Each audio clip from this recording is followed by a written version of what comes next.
Well, let's get right to that breaking news out of Austin, Texas. Marcus has more in the newsroom. Yeah, Allie, police say the suspect in a string of bombings in Austin is dead. He blew himself up as law enforcement closed in. 16 WAPT's Nicole Killian has details from Washington. Austin police say the suspect blew himself up as officials confronted him overnight.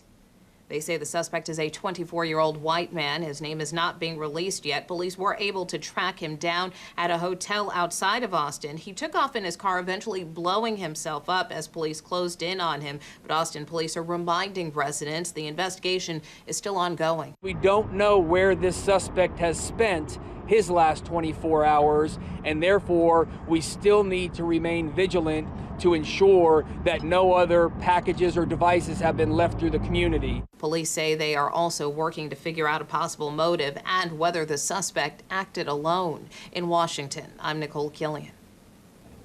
And so far, there have been 4 blasts this month, killing at least 2 people and seriously injuring 4 others. The president is actually sounding off this morning following the latest developments. He tweeted earlier this morning, "Austin bombing suspect is dead. Great job by law enforcement and all concerned." Well, investigators say a woman was shot to death in her garage Tuesday morning. It happened at a home on a Badger and Midland Drive. Police identified the woman as 40-year-old Laquita Roy. Shakala Thompson says Roy was her fiance. The couple was planning to get married next year. When I got in the middle of the street, they stopped me and I seen my baby laying there, covered up. And she was a great person. She was a love of my life and a good friend of mine. A possible suspect was taken into custody. Neighbors say that suspect had been acting out recently because his estranged wife kicked him out. All right, now to the latest in our Commitment 2018 coverage, Aaron. Yeah, today, Governor Phil Bryant is expected to announce his choice to fill Senator Thad Cochran's seat in Washington when he retires in a few days. 16 WAPT's Jennifer Lott is live with details. Hey, Jennifer. Well, Marcus, the Mississippi State men and women now moving on in postseason play. Yeah, they are, Allie, and it actually makes 3 years in a row for the women that they have made it to the Sweet 16 after a slow start against Oklahoma State Monday. The Lady Bulldogs found themselves down by as many as 9 points, but they regrouped in the second half and went on to win the game 71-56 over Oklahoma State. It was the final game at Humphrey Coliseum, and it was a sellout crowd of more than 10,000 on hand. After the game, the team spent more than an hour with fans before heading to the locker room. Players say that fan support has paved the way. It's been amazing just watching the fans grow and also watching my teammates grow at the same time. And I feel like Coach Schaefer and the coaching staff have built this program, so I feel like we deserve the fans we get, and I feel like we play like how our fans want to play. We're just not out there playing pretty ball. We're playing hard ball. It was a great feeling. I'm really kind of speechless. This is my last game in the hump, and just have everyone there. Can't thank them enough, just from freshman year to now. It's been incredible.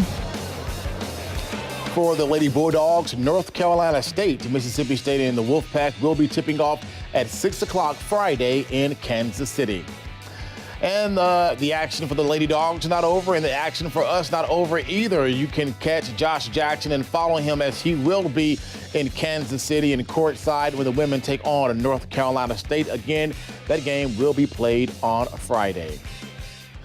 Well, the Mississippi State men are in the NIT, and they were playing yesterday against Louisville, the winner advancing to New York City to play in Madison Square Garden. Mississippi State took the crowd out of this game early.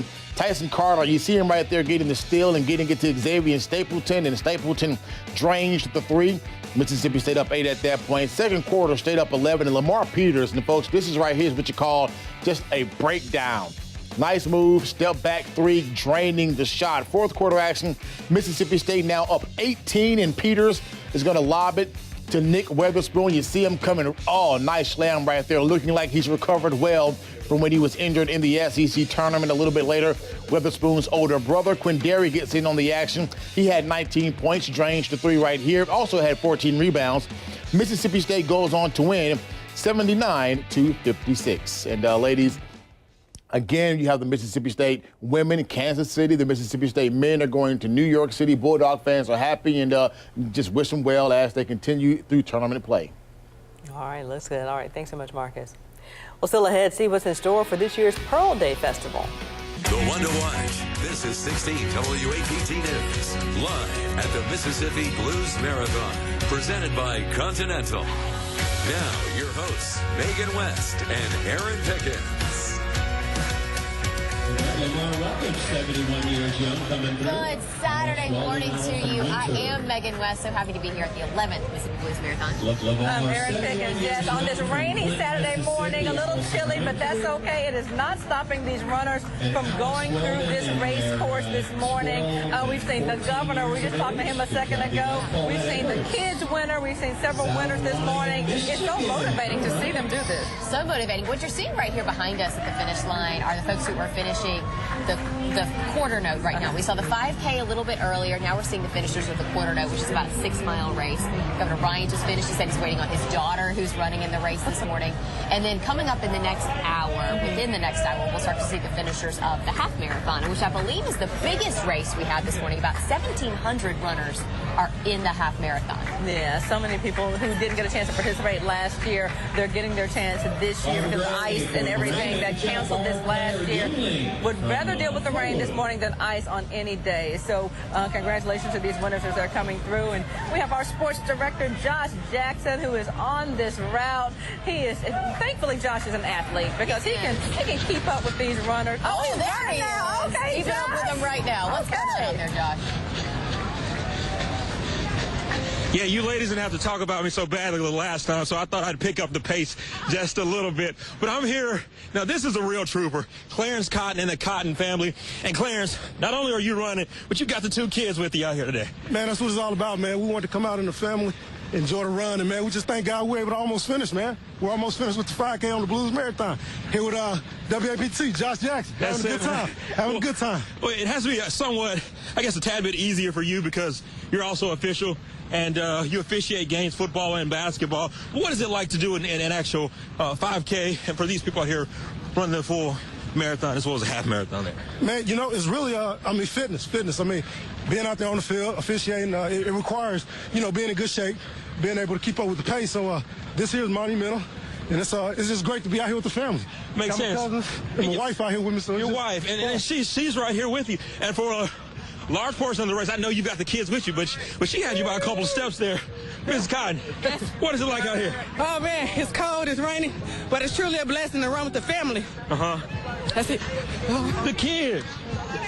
Let's see if the kids will say anything. They're trying to say hello, say good morning. Say hey, say hello. All right. Say hello. Hello? Nah. And also, you've got another official we're with you. I see you have shirts, Team Cotton there going. Talk to me about this experience. Hey, this is a great experience for us. Our family got together and wanted to do the race together in honor, our remembrance of our cousin who passed away a year ago today, Robert Cotton Jr. And so his phrase was, "I'm all right." That's what we have on our shirt, Team Cotton, I'm all right. So we're just grateful to God to be able to finish the race. Makes a lot of sense. And Aaron, as you can see, several reasons to run a marathon. An anniversary there for these guys, but it is a lot of fun, and they're finishing up. My guy here, Clarence Cotton, you're the trooper, man. You got the kids here running with you, so a lot of fun. We're going to keep the pace going all throughout the race. I'm not sure where we're going to stop next, but wherever we do, it's going to be a lot of fun. But for now, live in downtown Jackson, Josh Jackson, 16 WAPT News. That was good. We didn't mean to shame you that badly. I mean, hats off to Josh Jackson. I got to give it to him this morning. And the family. I'm telling you, the guy pushing those double strollers, that is no joke. Setting an incredible example for the kids. It is so motivating for them. Yeah, so true. All right, we want to send things out now to 16 WAPT's Jennifer Lott. She is out and about on State Street right now. Megan and Aaron, it is lively on State Street right now as runners are making their way here. You see those groups that are still coming through, smiling, loving life, well into this run. It would be pretty chilly, wet day out here. It is. It's wet and it's chilly, but the fact that they do have the smiles on their faces and they're, still so upbeat as they make their way through that part of the course, that really says a lot. Yeah. I do want to talk to Jeremy if we can. Jeremy's been sitting here with us, hanging out, providing our race analysis all morning. Your wife just finished the quarter note. Congratulations to her. Yes, she did. She was originally going to do the half, but her training hadn't gone as we had so many things going on. She'd bumped down to the quarter note, and she had a really good time, so that's great. And we were talking in the break. In the next, 20 minutes or so, we'll start to see some half marathoners. Am I right about that, or a little more than that? The first one, maybe the fastest, maybe would be, a finish time of maybe an hour and 20 minutes, hour 25, somewhere around there. So yeah, about 8:20, we'll probably start to see the first half marathon finishers come through, unless somebody, an elite runner, came into town and decided to run. They could run it a little faster than that, but that'll when we first start seeing them come through. That's exciting. I know it is. And do we have Scott yet? I thought we heard that Scott Simmons is out and about right now. He is out on the course. He is at the Mississippi Children's Museum to give us the vantage point from what the runners are, what he's seeing from the runners in that area.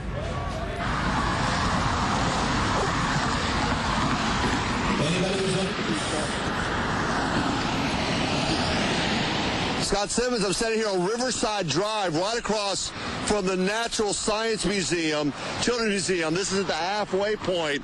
We've had about 8 racers come through here, and as you know, this gets to be the mean point of the race, if you will, as you're coming up the hill from Lakeland Drive and heading down this way. We've had a bunch going down. We've got some spectators that are hanging out this way. DeMarcus, let's take a stroll, because these good folks have posted up to grab their position to cheer on their favorite runner. They see me coming and they're hiding. But we've seen a bunch of runners, and man, I tell you what's humbling is you realize where we are in the point of the race, the halfway point, and those guys were running like what would be a dead sprint at the end. How are y'all doing today? Great. How are you? Great. It is a little damp, isn't it? Who are you cheering for today? My brother-in-law. Your brother-in-law? 64 years old. Her husband. Oh. From Dallas. From Dallas. He does quite a few marathons. Oh, so is he running the whole thing? He's doing the half, I think. Shoot, I'm impressed by the half anyway. He usually comes in pretty good. Well, I've been amazed. Have you seen the pace of some of these guys so far? They're moving pretty good. Oh, my heaven. Are you local? Are you from this area? Yeah, from What is Madison. your name? Greg Mahan. And what is your name, ma'am? Gretchen Mahan. And yours? April Dix. We have them all covered there. Great. Do you come out to the marathon often to check this out? This is really my first. Is it an experience? Yeah, it's pretty neat. Last year, this time, we were ice skating across the same way, so it's a bit of a different. It's a little wet, though. But what do you make of this event? I think it's fantastic. A lot of people involved. We came last night. There were people from all over the place. It's amazing. Yeah. It is a big opportunity for Mississippi, isn't it? It is. Brings a lot of people in, and we actually have some people that are trying to be fit, so that's a good thing. I can't decide, are you more cold or more wet? You seem to be struggling through both. Cold. Well, we're going to keep our eye on him. I see some people coming up the hill. Thanks for talking with us. I appreciate it. So, again, we're on Riverside Drive. If you understand the lay of the land, this is coming up the hill. So this is the brutal part of the run. As they come down, they're going to go across Riverside Drive, which is crossing the interstate, and then they'll start hitting the hills of Belhaven, which is the mean part of the race. I got a couple racers now coming up. I think this is about our 10th racer we've seen at this point of the race coming up the hill. Give you a good long look at it.